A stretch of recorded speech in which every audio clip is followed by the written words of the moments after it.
এইবার যে গল্পটা বলতে চলেছি তা শুনলে আপনার মাথা ঘুরে যেতে পারে। 1990-এর দশকের মাদ্রাজ।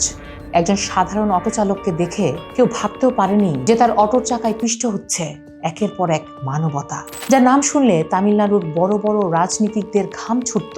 সেই অটো শঙ্কর মাত্র 7 মাসে 6টি খুন করেছিলেন। কিন্তু প্রশ্ন হলো, একজন অটো চালক কিভাবে এত ক্ষমতাশালী হয়ে উঠলেন? বীরাপ্পান যেমন বনের সম্পদ লুট করতেন, শঙ্কর লুট করতেন শহর আর মানুষের জীবন। আর তার এই অপরাধ সাম্রাজ্যের আড়ালে ছিল প্রভাবশালী নেতাদের কালো হাত।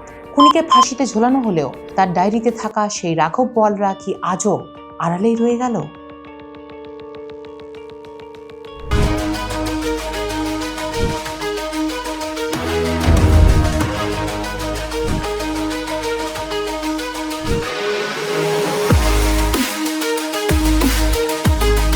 আমি ফারহাদ দিবা আর আপনারা দেখছেন ভয়েস অফ বেঙ্গল।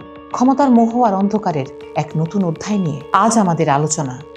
সবটুকু জানতে হলে স্কিপ না করে শেষ পর্যন্ত সঙ্গে থাকতে হবে। গৌরীশঙ্কর ওরফে অটো শঙ্কর অপরাধ জগতে পা রাখেন বেআইনি মদের ব্যবসার মাধ্যমে। এরপর দেহ ব্যবসা আর মাদক পাচারে জড়িয়ে তিনি এমন এক সাম্রাজ্য গড়েন যেখানে পুলিশ আর পলিটিশিয়ানরা ছিল তার পকেটে। শঙ্কর যখন বড় বড় নেতাদের সাথে নিজের ঘনিষ্ঠ মুহূর্তের ছবি আর ডায়েরিতে তাদের নাম লিখে রাখতে শুরু করেন, তখনই তিনি হয়ে ওঠেন সবার চোখের বালি। তার ডায়েরি ছিল এক বিস্ফোরক সত্য, যা ফাঁস হলে তছনছ হয়ে যেত তৎকালীন তামিলনাড়ু সরকার। 1995 সালে তাকে ফাঁসিতে ঝোলানো হলেও শঙ্কর বারবার দাবি করেছিলেন যে তিনি 9 জন তরুণীকে প্রভাবশালী নেতাদের কাছে বিক্রি করেছেন। কিন্তু আজ 30 বছর পার হয়ে গেলেও সেই নেতাদের বিরুদ্ধে কোনো ব্যবস্থা নেওয়া হয়নি। বীরাপ্পান বা অটো শঙ্কর, অপরাধী যেই হোক না কেন, তাদের পেছনে যদি রাজনৈতিক শক্তির খুঁটি না থাকতো তবে তারা কখনোই এতটা ভয়ঙ্কর হয়ে উঠতে পারত না।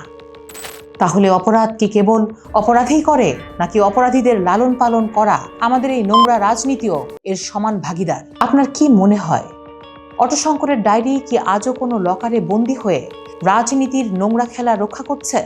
কমেন্টে জানান আপনার মতামত। আর এই ভিডিওটি যদি আপনার ভালো লেগে থাকে তবে লাইক করুন, ফলো করুন এবং সাবস্ক্রাইব করুন। আমাদের নিয়মিত আপডেট পেতে হলে বেল বাটনটি প্রেস করে অবশ্যই সাথে থাকতে হবে। আজ এই পর্যন্তই, ভালো থাকুন।